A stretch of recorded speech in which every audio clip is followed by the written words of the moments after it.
Good afternoon, Brandon. It's a frigid afternoon here in Dunrovin. What is it like over there in Reigate? Frigider. How's that? No, I don't know how cold you were. We had 11 below this morning, and it's warmed up to about 8 above right now, and it's like 1 o'clock. So it's not horrible, but it's just Montana. Yeah, well, that's exactly what our temperature is reading right now is 8 above. But I'll bet you that you have a little more breeze over on that side than we do here. This morning it has been calm. It's nice. So, but as it warms up, you can always tell when the temperature comes up in the wintertime, you're going to get wind with it. Yeah, well, we had the wind last night, so we're blowing it over your way. So do expect it tonight, okay? Okay, we'll look for it. Yeah, it took our power off. This evening, last evening. So James had his work cut out for him this morning, getting everything back up and rolling. So, Brandon, I hear that you have another ranch repair operation to share with us today, right? Well, that's kind of an everyday thing, it seems like. But yeah, this was a problem that was kind of chronic, and tried to get a fix on it, and it didn't necessarily work. I will explain it in the video, but yeah, it's just a repair that something kind of dawned on me, just a little problem solving, and I went, oh, hey, I wonder if, and only because we'd done a repair and it didn't work. Yeah. And isn't that the way things go? You know, that's how science moves forward, is through experimenting. And what I often tell people is the mistakes are every bit as valuable as the successes. Sometimes more valuable, because if you just do something and you're successful at it, you tend to forget about how you got there. Yeah. When you have mistakes or something doesn't go right, it's a lot easier to go, oh, I remember that. It hurt a little bit more, so you tend to remember. It's a little more of an emotional learning. Yeah, you're absolutely right. In fact, psychologists would back you up, and they would say that it takes, like 6 good memories to erase 1 bad. I mean, so and by bad, I mean a failure or an embarrassment or whatever, something that had that emotional impact on you that really sticks with you. Can I lay down on a couch now so we can talk about all my past non-successes? Oh, that's great. All right. Well, Dr. Suzanne is at it now. Oh, absolutely. But I always thought that was really interesting. It took so many good experiences in the same sort of arena to, counterbalance the ones that don't go so well.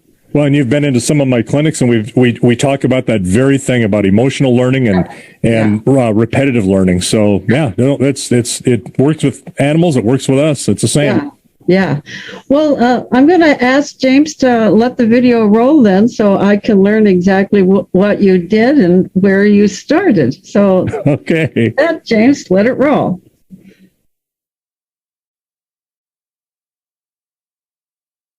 Hello from the Hash Knife. Well, if I'm not working on one end of this outfit, I'm working on the other. And actually, I'm going to try to solve a problem today that I've had for a while, and that is this thing's running really rough. And the check engine light comes on sometimes it clears itself, so it's kind of intermittent. You can't really necessarily tell what the problem is. And it seems to be running, really rich. I can smell fuel. So it's kind of due for a tune-up anyway, or was. I took it in to a friend of ours who has a shop, and he went through some things, and kind of as luck would have it, he found that the whole top of the rear fuel tank, because there's 2 tanks on this thing, front and rear, the whole top of the rear tank was rusted through enough that when he started messing around with lines and wires, it collapsed and fell into the tank. It was just completely rusted through. So he changed the tank, and it actually ran better when the fuel was selected on that rear tank. Engine light was clear. We kind of did a tune-up at the same time while it was at it. And then, as I started driving it home, started running rough again. Well, we needed the pickup, had to have it, couldn't do without it. So I've kind of let it go for a little while. And now that we're feeding cows again, I really can't be without it. So I'm sitting here racking my brain. What could it be? Why would it run rougher on a tank that we've changed out brand new? And then it finally occurred to me, this isn't really about a tune-up problem at all. I'll bet you we have had a failure in the fuel pressure regulator, which is on the fuel coming into on top of the engine, on top of all of the cylinders. So I got to thinking about problem solving. New tank, new fuel pump with that tank, and I'll bet it is putting out more pressure than the old one was, which was putting out less pressure than the front tank, if you can follow me there. So I've got more pressure coming in, and the fuel regulator pressure regulator has failed, and it's continuing to get worse and worse. And then with this better fuel pump in the rear tank, it's just making it worse. So I called local parts store, and they had this in stock, and it's about $90. So what I'm going to do is swap these out, because here's where I'm looking, is I can drive this to town, be without it for several days, and really create a hardship for ourselves, or I can take a part that I pretty well think we've reasoned out that this is the problem. I actually went on FaceTube or YouFace, or actually YouTube. You'd be surprised what you can learn on that thing. And I always mistakenly thought, most of the time that a fuel pressure regulator would fail to where you'd have no pressure and it would be hard to start and it wouldn't start. Well, this is the opposite problem. And I think, it can go either way. So we're going to give this a shot, see what happens. So stick with me. Well, here's under the hood. And there's our part down there, that cylindrical thing with the black hose sticking out the top. It's a vacuum hose, and it's just got a couple of hex type Allen screws in there that holds it in. And I'm not one to change parts out for the sake of changing parts out, but in this case I think we've pretty well nailed it and eliminated most everything else. But for the time that it would take to have this out of commission, and the expense alone in fuel to drive it down and back, kind of warrants doing this. And it's probably just not a bad idea. So we'll swap it out. When I pull this thing out, we'll kind of explain and show how it works. Move some of my tools around. And this is always fun laying on your stomach. But that's what it is. And I've looked at this, and I just don't think we can get this thing down in there. We're going to replace it and keep it nice and clean. That's one of the important parts on this too. And then another hose comes off of this guy on the bottom here. Let's take it apart. And doing some of this stuff, you get something a little more complicated. Always a good idea, and anymore, it's different. When I was a kid, I got my butt chewed for not tearing into something when I could have. That's nice and easy, almost too easy, because I had went back to the ranch and not tore apart on a swather piece of rod, or it was an arm that went through a bearing that had failed, and I was only about 12 years old. I got my butt chewed for not trying that, and I was afraid to tear it apart because I didn't want to not remember how to do it. And my dad gave me a good lesson on, you will scratch it in this hood of the pickup in the dirt, make a picture somehow. That I'd like to get that off of here without removing this, but this has got to go. So that was a good lesson. And now with cameras on everybody's phone, God, that makes it so easy to be able to see something even ahead of time and see what you got to do when something's in a tight spot. You got to make a plan of attack, and then also to feel that. Ooh, there we go. Feel that up. Hey, look at that. That gets us a little closer. Okay, now pull the coil wire off of this, lay it back, and pull our vacuum, making sure that it's all okay, and inspecting it. Make sure there's no holes in it. That would be the only other thing that would be a problem. And usually if it's like that, you're not going to see any great performance out of it. It's got to run on the vacuum of the engine. All right. So, let's see. Right size. Oh yeah, there we go. Okay. There we go.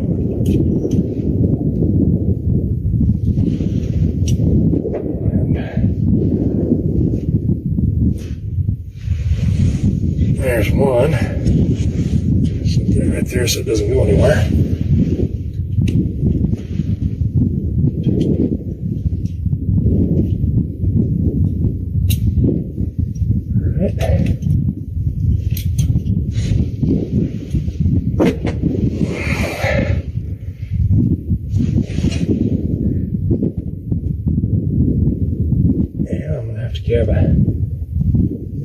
I'm going to grab a bunch of rags just in case something spills out here. It shouldn't, because this engine is cold. This first thing, I wanted to make sure that we change this out, because if the minute you turn the key on, it's going to pressure up the whole fuel system and it can spray fuel out of here. So I'm doing this cold before it ever starts in order to avoid that, but I still want to make sure I can get some fuel prevention before some dropping that down on this engine and starting it up. You know how that goes.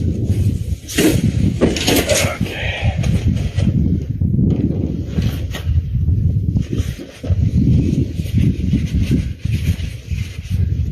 Under here.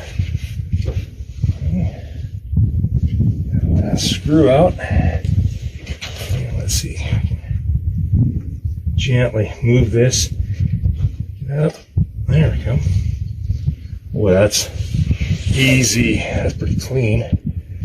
So, fuel comes up into here and regulates the pressure on a plunger in there, and a bypass allows that fuel to come back out here and drain back to your tank. And so we have failed somewhere in there. And, tiny little booger. Good. All right. So I'm gonna grab my part.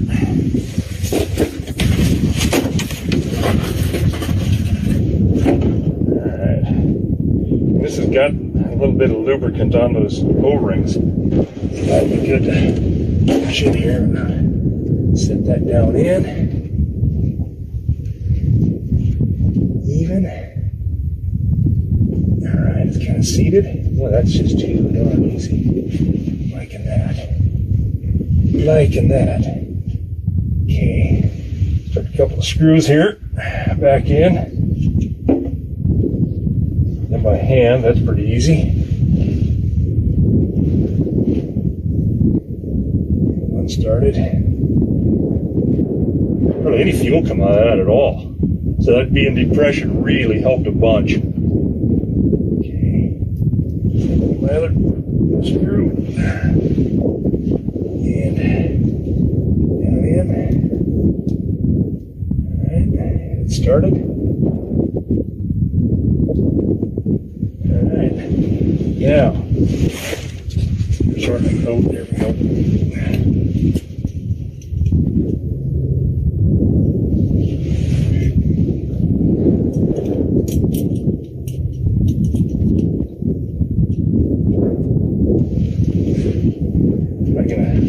Tighten that completely. I'm going to get it started, and then we'll tighten them up so it comes down even on each side, so that we're pushing that cylinder with the O-ring down in there nice and straight.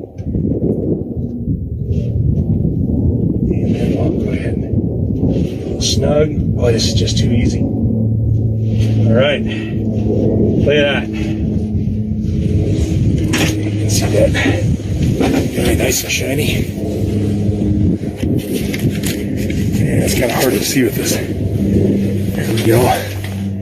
There's the new one. Back in there. And we'll just hook everything back up. Put that vacuum back on. And seat that hose nice. Boy, that was easy. way easy. That was nice and clean down in there too, so that helps. Pulling that off. All right, put everything back together. Put our coil wire back on. Don't want to forget about that or we'll never get that started. Wonder how that happened. Good. Okay. All right. Now to put our intake back on. I was able to get a little more legs on this tripod for you. Dang it. Should have done that before. Anyhow. So, I'm going to put this back in place. And I'm going to go back exactly like it came off. Hopefully. Without too much complication. Get started. There we go. And our air filter sits right inside this box. There.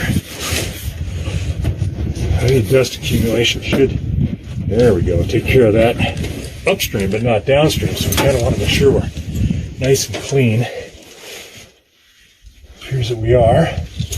I'll hook my bottom hose up. Everything looking good. These two in place. There's one. Started, there we go. Pop, pop. Alright, now.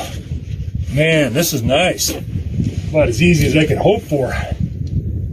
This metal's cold on this engine. It's about 35 degrees or so. Which isn't horrible, but it was sitting out all night waiting for me to do this. So my prep work started yesterday afternoon, early evening, to set this here and let it make sure that that fuel line or fuel lines all depressured. And that worked out well. That's got to go in just a little further. So that's a good safety thing there, making sure that that fuel didn't spray, and it hardly even dripped out of there. Let's see if I can get much out of this before we start this up. I'll explain how this works. A little bit more.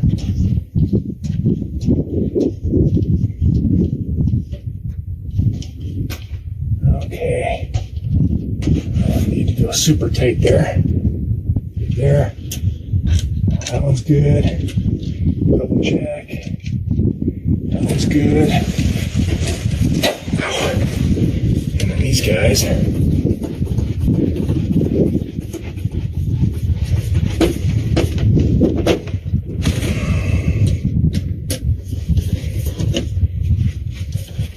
Boy, let's hope this works. I'll be thrilled if it does. We will know it immediately. I wish I could have started this pickup for you ahead of time, but I didn't think about yesterday starting it and having it run to show you the difference. So you're just going to take my word about how rough it was running. I wouldn't be changing these parts out if it was all for naught. We'll see here. Let's grab our old part. These O-rings.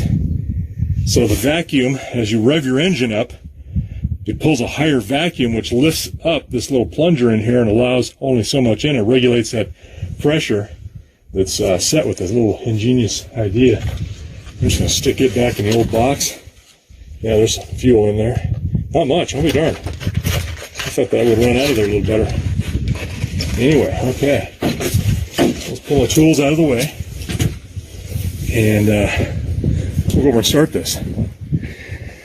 Alright, so I'll show you this fuel selector in here. You can see the filler caps for the front and rear tanks. So we change that rear tank out. Here's our selector switch, which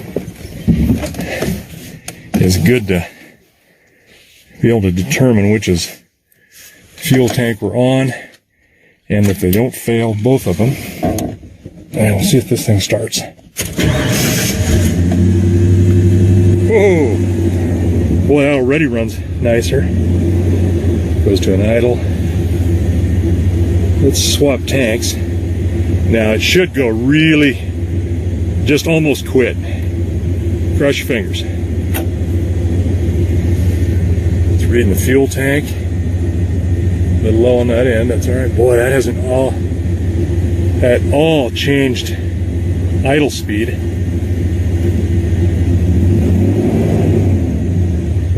boy, that is nice. Nice, nice, nice. Go back to the better tank. It's indicating on that tank. At least the float is.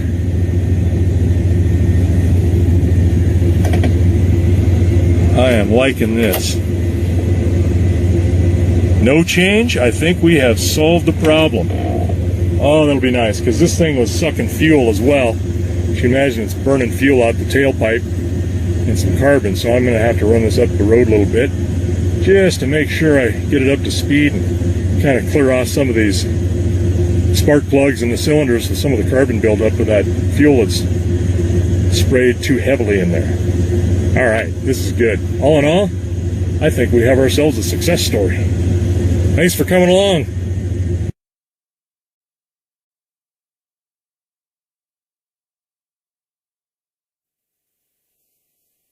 Brandon, I don't think people who don't use trucks on a daily basis understand all the various aspects of owning and using a truck that is out in the middle of nowhere. And I'm going to relate this to my buying a truck, okay? Okay. Yeah, when I bought my first diesel truck about 15 years ago, and I don't give a hoot about cars, but I sure give a hoot about trucks. And so I did a lot of research, and I came up with a lot of the compromises that you have to have when you want that truck to be doing so many different things. Yeah, and I can just see you nodding there, understanding that, like the dual tanks, okay? And you have the wheelbase. So whether you have a cab and a half or two cab, and then you have the turning radius on the wheelbase, which means where you can or cannot turn around a trailer. There's all of these little things that you really have to take into account when you are getting a truck. And when you get the right truck, you're not letting somebody take it away from you, and certainly not some small deal like a fuel pump issue. It just reminded me that you've got a lot of yourself in that truck, and you and it are a working team. Well, one of you will work if the other one doesn't. And it's usually not the truck. Yeah, exactly. Yeah. So the dual fuel tanks, that's something that, again, most people who don't use trucks in a working capacity don't even think about having, much less having to deal with the fuel pump that is differentiating between those two tanks. Right. Yeah. Yeah, because on that one, or there's been some of these models, the fuel, it isn't like the old days when the fuel pump was on the side of the engine block and it just drew fuel from whatever source was there. These modern ones now, and this is a 1994 model, so it's considered modern by those standards, but it's got two fuel pumps, one in each tank. Yeah. Yeah, I was going to talk to you about the modern aspect. A couple things are really hit me when you were during the video. One of them was the use of YouTube and cell phones. Right. It can be very beneficial because people who do have this kind of equipment, there are forums and all kinds of places out there where people keep older equipment really running and going and swap ideas. Is that not correct? That's absolutely correct. Yeah. You run it as long as you can. Yeah, exactly. And then the cell phone of taking a photo so that when you take something apart, you don't have leftover pieces. Right. or whatever you're replacing isn't turned around backwards, or because that can happen. Oh, yeah. I mean, again, if you are forced to confront a piece of complicated equipment and you've not done it before, you have to dive in and learn. But I do remember numbering parts and having butcher paper out there where you would put the parts and you would label them. And I mean, it was quite an ordeal because it's just all too easy to get confused once you get focused on one part and then you have to put the whole thing back together again. That's right. Well, and when my dad would buy a vehicle, even a used one, he would get a parts manual with it. Yeah. And so that a lot of times has schematics drawn in there and the procedures, how many inch pounds or foot pounds of torque you needed to put on a bolt or a nut, and a super, super handy tool to have. But normally those are at home in the shop and you're broke down somewhere. It doesn't help you diagnose a problem necessarily, but it sure does help you in once it's apart, getting it back together. Well, I have another story along that line, Brandon. I bought a brand new truck in Seattle when we were living in Alaska. And I called my father-in-law, who is a physicist. In fact, he was instrumental in developing radar, during the Second World War. A brilliant man, When I flew down to Seattle, I knew enough, because I had lived in Alaska long enough, that I said, I'm not driving off the lot without the mechanic's manuals, Mm-hmm. And we're not talking a small deal here. We're talking multiple books. Right. Looks like the Sears catalog, in fact. I mean, multiple, box full of books. And these guys didn't want to part with them. And I said, well, you can go easy, you can go hard, because I'm not driving out of the parking lot until I have these. I'm headed up the Alcan Highway as we speak, Brand new car. And you know what? Brand new cars always have issues. They always do. Anyway, so I pick up my father-in-law, and indeed, we're traveling the Casier Highway, which is on the coastal part of British Columbia. And I'm going up a hill, and the clutch just free flowing. I mean, boom, the clutch was out. Done. Pouring down rain. And I slide back down this hill. We haven't seen a car for hours. I mean, you're out in the middle of nowhere. So here's my PhD physicist father-in-law and me diving into the manual for the car, for the brand new Ford F-250 four-wheel drive pickup. Right. And the worst part was figuring out the serial numbers for everything, because it was a dichotomous key. It was a if then this. It was well organized, very good, but boy, you really had to know where you were in this huge big pile of stuff. Anyway, it took us about 3 hours to figure out the manuals and to get through all of that stuff. But once we figured it out, it was the clutch plate that was a problem, and we actually fixed it within an hour of figuring out all of the manual, and I was so grateful. Not once during that whole time did a car go by. I mean, we were... Figures? No, I mean, this was, out in the middle of nowhere in British Columbia. And I always drove big trips in Alaska with the manuals just because of that particular incident. And again, people who haven't gotten themselves, and you can do that. You can do this in central Montana where you're off on a road and you're not going to see anybody, and you've got to get out there and fix it yourself. It's just not going to, there's no other resource. That's right. If you don't, the other alternative is you leave it and you got to come back and fix it anyway. That's exactly right. Yeah, exactly. So the cell phone, let me ask you about the new trucks, the electronics, that are kind of creeping into everything. Do you have a newer vehicle that this has become an issue with you?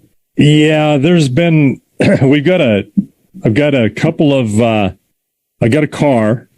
It's 2015, so it's, to us, it's new. And then a 4Runner that's 2017. And I can change oil. I can do some very light stuff on them, but there's a lot of things I cannot do. I don't have the diagnostic tools to do it, because it's all about you can plug in a little gizmo and it'll tell you what the code is, but then you got to know what the code reader means and go from there to work on it. And there's a lot of things I just flat can't do anymore. Most of us can't. It's some of that's by design. I mean, say there's been some recent litigation with John Deere Corporation. Yeah. And some of their software where you may know what's going on because you can get the code, but you can't work on it. And once you do work on it, you can't reset it because you don't have a software to be able to reset. And they hold on to that, and they absolutely they have you over a barrel so badly that it literally takes thousands of dollars to be able to clear some codes, update their software, and then you can keep going. And you can't even bypass like a safety switch of some sort that really doesn't have anything to do with any safety issues. It's just a code comes up. You should be able to bypass that, and it won't let you do that. So these are all by design. Automobile manufacturers, tractor manufacturers, they are making you dependent on them at their base rate at which they set the price at. And if you don't like it, tough.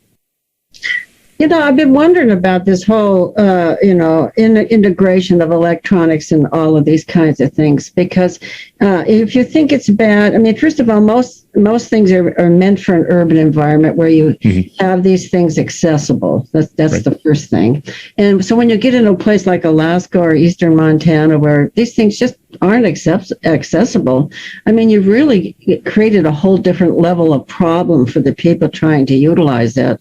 And then when you go over to a foreign country, I mean, I don't know if you've ever traveled in some of these places, but I mean, there are 1950 vehicles driving around because they can keep them together. Right. I mean, they can do it. And I just, I think parts of the technology are just wonderful, but it seems to me that that the complexity and the integration of electronics into some things is not really that beneficial. Yeah, when it's good, it's really, really good, and when it's bad, it's horrid. It's like the little girl with a curl in the middle of her forehead. Yeah. When it works great, hey, it's fantastic, and you don't even think about it. But when it's not, then you're sunk. You might as well be walking. Yeah. Yeah. What a trade-off, huh? Yeah. I do kind of like the older days when, a little bit of knowledge, you can figure some things out and you can problem solve. And if you have to improvise, you can do that. And that's not always the case anymore. Yeah, and we're really getting away from that. And I think the implications for people who live in the circumstances like you do are really much more profound than they are in the rest of us. Yeah. You sure see it quicker. And you're right about the urban versus rural areas. If you're in an urban area, the worst thing that can happen is you can have a garage or someone tow your vehicle to some place, and then they can just slowly separate you from your money. Yeah, that's right. Well, Brendan, as always, you raise issues that I really find intriguing because it's, your life is so much more dependent on your own ability to do what you need to do than the rest of us. And it really points out these, issues. Well, self-sufficiency makes survival a little bit easier in some cases, this isn't much of a Shakespearean multi-scene play today, but it sure was low budget, so we weren't moving a lot around. It wasn't taking a lot of time. I thought maybe this is something that people would be interested in, and it wasn't real sexy and it wasn't real dramatic, but it's just normal. That's kind of some of the things you do. And we got lucky. I mean, the reasoning worked out. And one of the things that come out of this is that when I parked that pickup and like this morning was 11 below and I had it plugged in, I always I shut the pickup down with the fuel selector on the rear tank. And the reason is that pump is stronger in that tank. So I've got a little bit more fuel boost when I go to start on a cold morning. So I got a little more fuel there. So something else come out of that I can use. Yeah. Well, that's really knowing your equipment. Or getting to learn it, yeah. Exactly. Well, I just as soon not be that intimate with my the engines on my vehicles, but it is what it is. But there again, you just mentioned something that a lot of people probably don't even know about, and that's head bolt heaters. Which the parking meters in Fairbanks, Alaska, have head bolt outlets where you could park plug your car in while you go shopping. You've said that. It makes perfect sense. you know? Yeah. It's very useful for sure, particularly on a diesel. Yeah. Oh, yeah. Oh, God, yeah. Yeah. Okay, Brendan, I love talking with you. It really takes me down memory lane, even though I'm not dealing with a lot of these issues right now. It really reminds me of some of my own personal experiences, and I appreciate that. Well, good. I'm glad you could get down the road of yesteryear and be glad that you don't have to crawl up in that engine yourself now. So, yeah, exactly. Well, thank you, and we'll see you again next week. We really appreciate you coming by, and thanks to Kalen for his work in putting all this together. And oh yeah, if it wasn't for him, that wouldn't be near as shiny as it is. So that I'm thankful to him too that he can do this for us. But yeah, it's been great, and we'll see you next week. All right. Thanks. All right. Bye everybody.